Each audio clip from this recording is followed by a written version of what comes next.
আপনাদের কি কখনো মনে হয়েছে কেউ খুব কম টাকা নিয়েও শান্তিতে থাকে, আর কেউ লাখ টাকার মালিক হয়েও সারা রাত ঘুমাতে পারে না? টাকা কি শুধু একটা কাগজের টুকরো, নাকি এটা আমাদের মনের নিয়ন্ত্রণ নিয়ে খেলা করে? আজ আমরা শুধু একটি বইয়ের সামারি শুনব না, আমরা শিখব টাকার সাথে কিভাবে যুদ্ধ নয়, সম্পর্ক তৈরি করতে হয়। আজকের গল্প দ্য সাইকোলজি অফ মানি বই থেকে অনুপ্রাণিত। এটা শুধু ফাইন্যান্স নয়, এটা স্বপ্ন, ভয়, অহংকার, ধৈর্য আর স্বাধীনতার লড়াই। এই গল্প হয়তো আপনাকে কাঁপিয়ে দেবে, হয়তো আপনার টাকার প্রতি ধারণাটাই পাল্টে দেবে। কারণ আজ আপনি বুঝতে শিখবেন, ধনী হওয়া এক জিনিস, ধনী থাকা তার থেকেও কঠিন। তো চলুন শুরু করি। দুই মানুষের জীবনের মাধ্যমে টাকার আসল মনস্তত্ত্ব বোঝার এক শক্তিশালী যাত্রা। একজনের নাম রাহুল আর আরেকজন দুলাল কাকা। চলুন দেখি কিভাবে একই গ্রামের দুই মানুষ একই শুরুর পথ থেকে দুই সম্পূর্ণ ভিন্ন গন্তব্যে পৌঁছায়। একটা ছোট্ট গ্রাম, সাধারণ মানুষ আর সাধারণ স্বপ্ন। সেই গ্রামে থাকত রাহুল। ছেলেটা স্বপ্নবাজ, কিন্তু স্বপ্নগুলো ছিল সব চমকদার।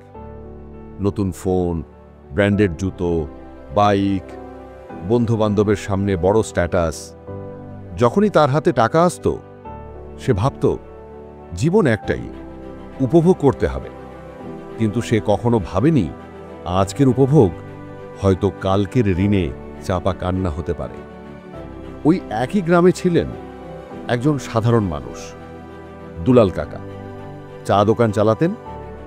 আয় খুব বেশি না হলেও প্রতিদিন অল্প অল্প করে সঞ্চয় করতেন, খরচের হিসাব রাখতেন এবং সুযোগ পেলেই বিনিয়োগ করতেন। গ্রামের অনেকেই বলতো, কাকা এত কষ্ট করে টাকা জমিয়ে কি হবে, এখনই তো উপভোগ করতে হবে। দুলাল কাকা শুধু হেসে বলতেন, উপভোগ করব, তবে তখন যখন উপভোগের জন্য দুশ্চিন্তা করতে হবে না। সময় গেল, বছর পেরিয়ে দশক এলো। রাহুলের দামি জুতো পুরনো হয়ে গেল, ফোনের মডেল আউটডেটেড হলো, আর তার জীবনে ঢুকল ঋণ, হতাশা আর মানসিক চাপ। রাহুল বুঝল সে টাকার মালিক নয়, টাকাই তার মালিক হয়ে গেছে। আর দুলাল কাকা ধৈর্য, সংযম আর ছোট ছোট সঞ্চয়ের জোরে একদিন তিনি শহরে ছোট্ট একটি ফ্ল্যাট কিনলেন। তার চা দোকান এখন শুধু দোকান নয়, একটি পরিচিত ব্র্যান্ড। তিনি কখনো অন্যদের প্রভাবিত করতে বড়লোক হতে চাননি। তিনি নিজের পরিবারকে নিরাপত্তা দিতে সচ্ছল হতে চেয়েছিলেন। এবং সেদিন, যেদিন রাহুল বুঝল তার সব কিছু আছে কিন্তু শান্তি নেই, সেদিন দুলাল কাকা বুঝলেন তিনি ধনী হয়েছেন কারণ তার মনে কোনো ভয় নেই। একজন দেখিয়ে ধনী হতে গিয়ে সব হারালো, আর একজন নিঃশব্দে ধনী হয়ে সম্মান পেল। এই গল্প এখানেই শেষ নয়। এটাই দ্য সাইকোলজি অফ মানি বুকের প্রথম শিক্ষা। প্রথম শিক্ষা, ধনী হওয়া আর ধনী থাকা সম্পূর্ণ আলাদা। গল্প দেখিয়েছে রাহুল ধনী হতে চেয়েছিল, কিন্তু ধনী থাকা কিভাবে সম্ভব তা কখনো শেখেনি। দ্য সাইকোলজি অফ মানি বইতে বলা হয়েছে, getting rich is one thing, staying rich is another. তুমি যদি আবেগে ভেসে টাকা খরচ করো, সেটা কখনো তোমার কাছে থাকবে না। ধনী থাকা মানে টাকা নয়, বরং শৃঙ্খলা, যোগ নিয়ন্ত্রণ, যোগ ধৈর্য। দ্বিতীয় শিক্ষা, টাকা শুধু সংখ্যা নয়, মানসিকতা। বইয়ের লেখক মর্গান হাউজেল বলেন, you don't need high intelligence, you need the right behaviour. রাহুলের সমস্যা ছিল জ্ঞানের অভাব নয়, রাহুলের সমস্যা ছিল তার মনের অস্থিরতা। দুলাল কাকা হয়তো বড় ডিগ্রি পাননি, কিন্তু তার ছিল নিজেকে নিয়ন্ত্রণ করার অভ্যেস। এই কারণেই টাকা রাহুলকে ছেড়ে গেছে, আর দুলাল কাকার কাছে এসে তাকে সম্মান দিয়েছে। তৃতীয় শিক্ষা, কম্পাউন্ডিং। সময় তোমার সবচেয়ে বড় সৈনিক। দানার মতো সঞ্চয়, গাছের মতো বিনিয়োগ আর সময়ের মতো সার, এই তিনটে মিলেই তৈরি করে অর্থনৈতিক স্বাধীনতা।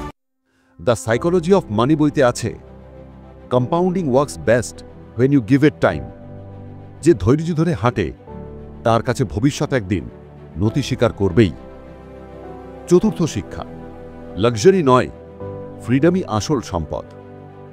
রাহুলের হাতে দামি ফোন ছিল, কিন্তু ফোন বিল দেওয়ার চিন্তায় তার ঘুম হারাম ছিল।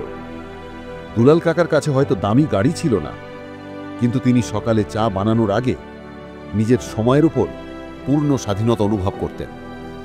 Real wealth is the ability to wake up and say, I don't have to if I don't want to. দামি লাইফস্টাইল নয়, নিজের সময়ের উপর অধিকার, এটাই আসল ধন সম্পদ।